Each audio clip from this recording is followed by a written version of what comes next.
Welcome back to The Breakdown with me, NLW. It's a daily podcast on macro, Bitcoin, and the big picture power shifts remaking our world. The Breakdown is sponsored by Crypto.com, Bitstamp, and Nexo.io, and produced and distributed by CoinDesk. What's going on, guys? It is Sunday, September 6th, which means it's time for Long Read Sunday. At the end of last week, we got the sad news that David Graeber had passed away. Graeber was an author perhaps best known in our little part of the world for his History of Debt. This is a book that people like Vitalik have cited as a hugely influential book in how they think about the world, and it offers a very different take on debt than I think many of us were used to. Graeber is also known for his theory on bullshit jobs, and I'll just quote a small piece to give you a sense.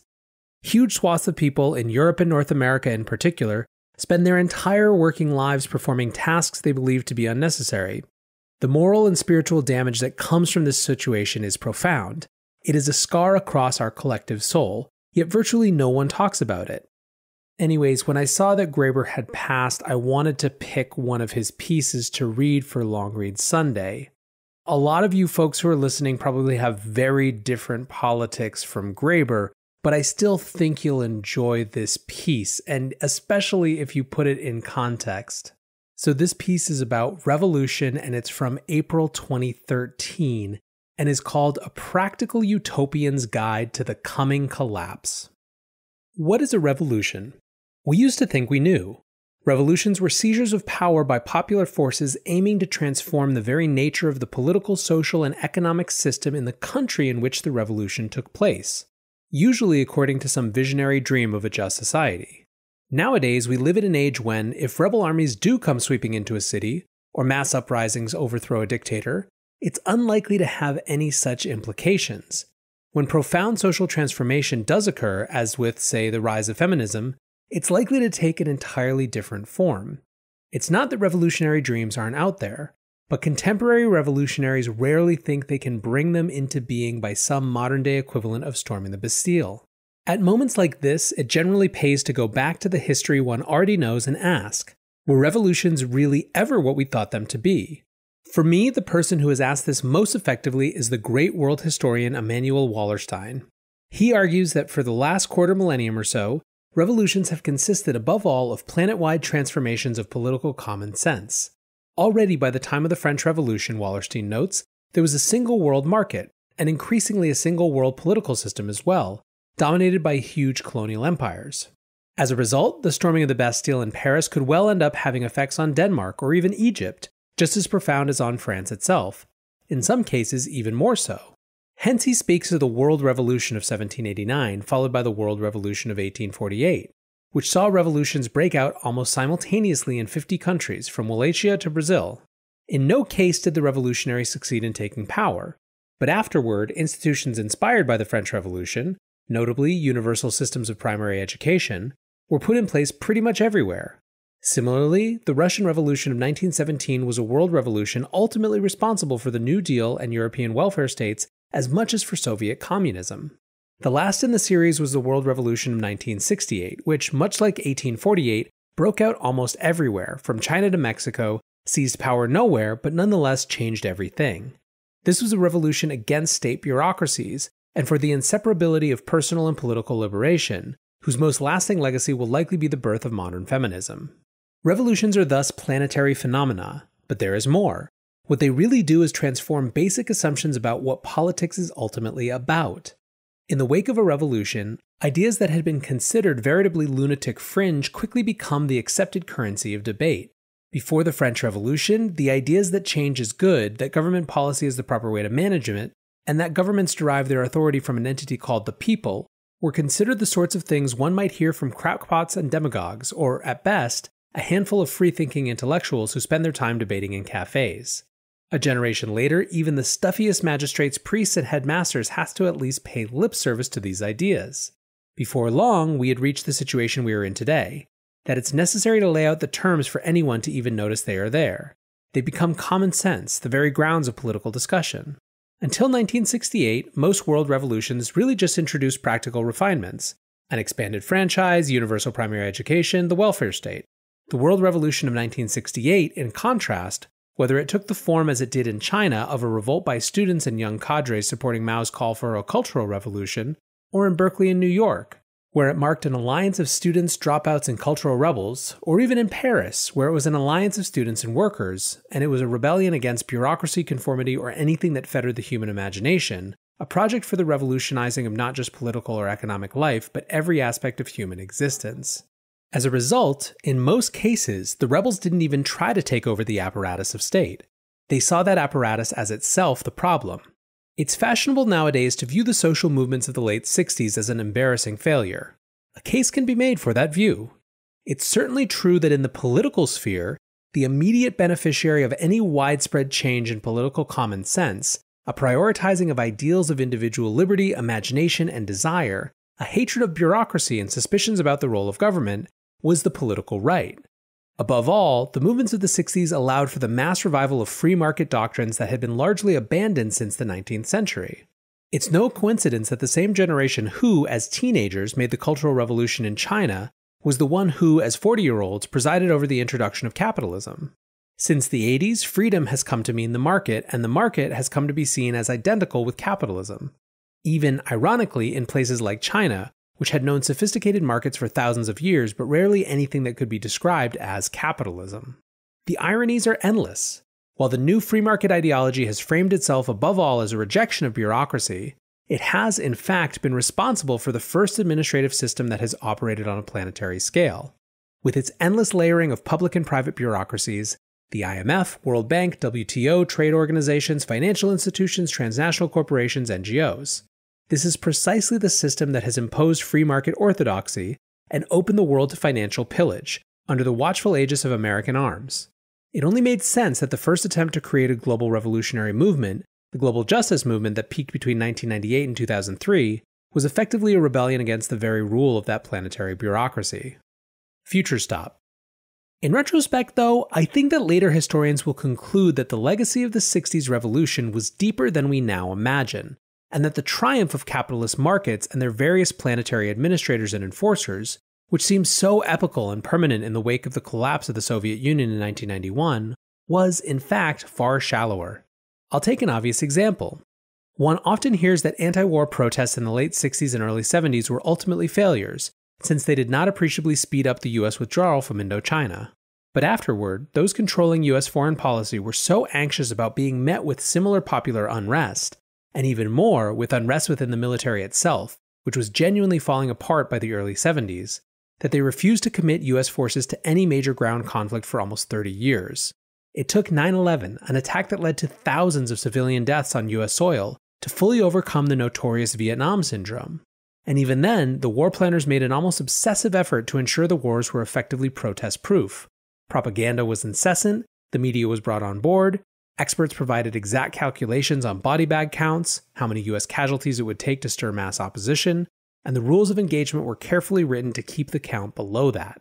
The problem was that since those rules of engagement ensured that thousands of women, children, and old people would end up, quote, collateral damage in order to minimize deaths and injuries to US soldiers, this meant that in Iraq and Afghanistan, intense hatred for the occupying forces would pretty much guarantee that the United States couldn't obtain its military objectives. And remarkably, the war planners seemed to be aware of this. It didn't matter. They considered it far more important to prevent effective opposition at home than to actually win the war. It's as if American forces in Iraq were ultimately defeated by the ghost of Abby Hoffman. Clearly, an anti-war movement in the 60s that is still tying the hands of US military planners in 2012 can hardly be considered a failure. But it raises an intriguing question. What happens when the creation of that sense of failure, of the complete ineffectiveness of political action against the system, becomes the chief objective of those in power?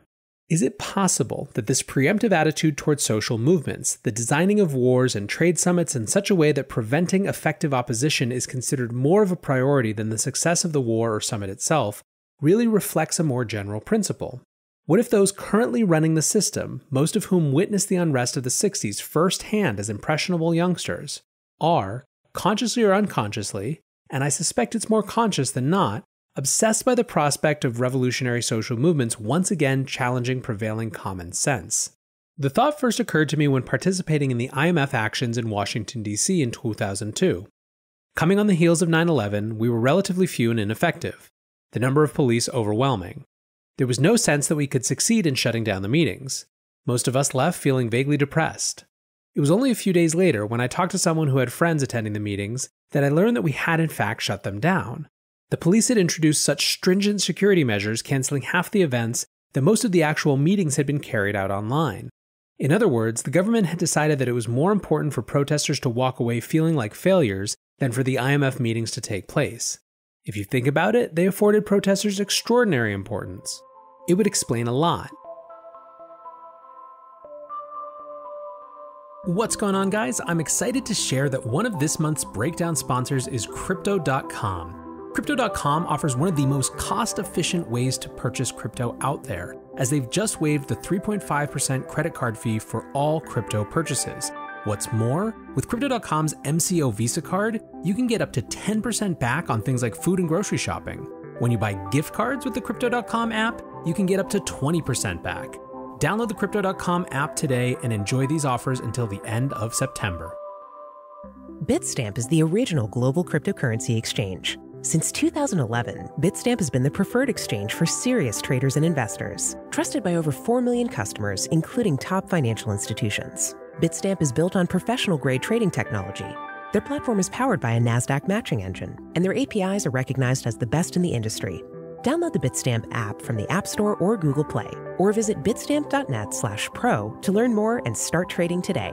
That's bitstamp.net/pro. In this crisis, many investors aim to keep and grow their digital assets. Others seek to maximize the yield on their cash. Nexo allows you to achieve exactly these two goals. The company offers instant crypto credit lines against all major cryptocurrencies, with interest rates starting from only 5.9% APR. Nexo also lets you earn up to 10% annually on your fiat and digital assets. What's more, interest is paid out daily, and you can add or withdraw funds at any time. Get started at nexo.io.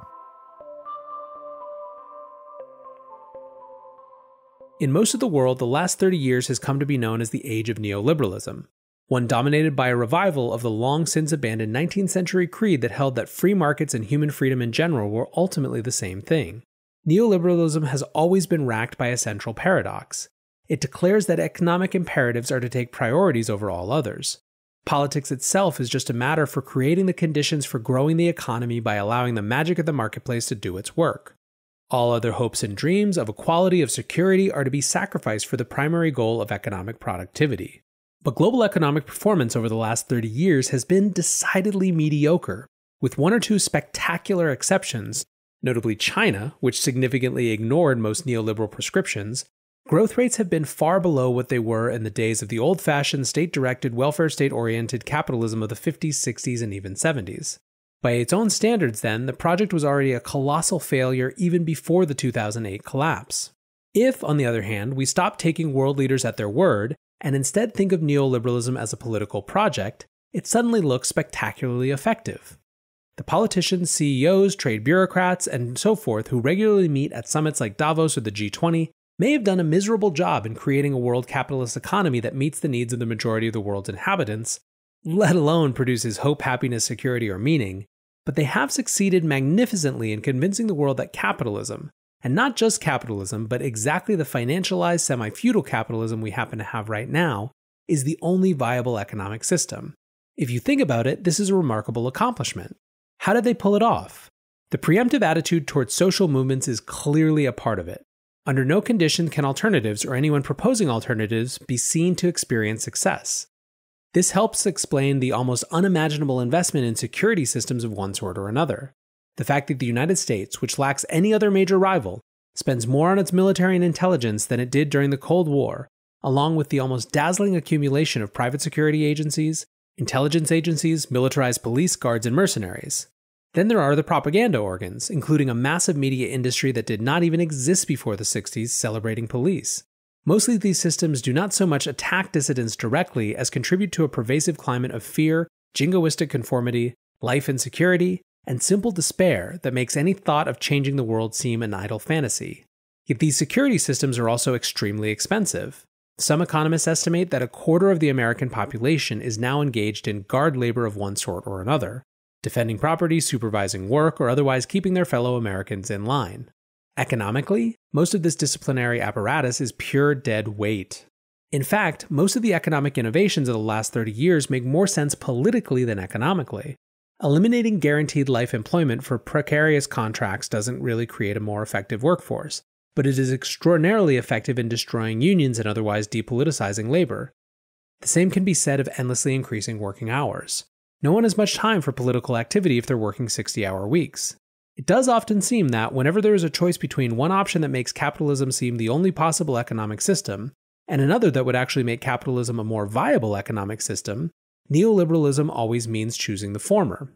The combined result is a relentless campaign against the human imagination. Or to be more precise, imagination, desire, individual creativity, all those things that were to be liberated in the last Great World Revolution, were to be contained strictly in the domain of consumerism, or perhaps in the virtual realities of the internet. In all other realms, they were to be strictly banished. We are talking about the murdering of dreams, the imposition of an apparatus of hopelessness designed to squelch any sense of an alternative future. Yet as a result of putting virtually all of their efforts in one political basket, we are left in the bizarre situation of watching the capitalist system crumbling before our very eyes, at just the moment everyone had finally concluded no other system would be possible. Work it out, slow it down.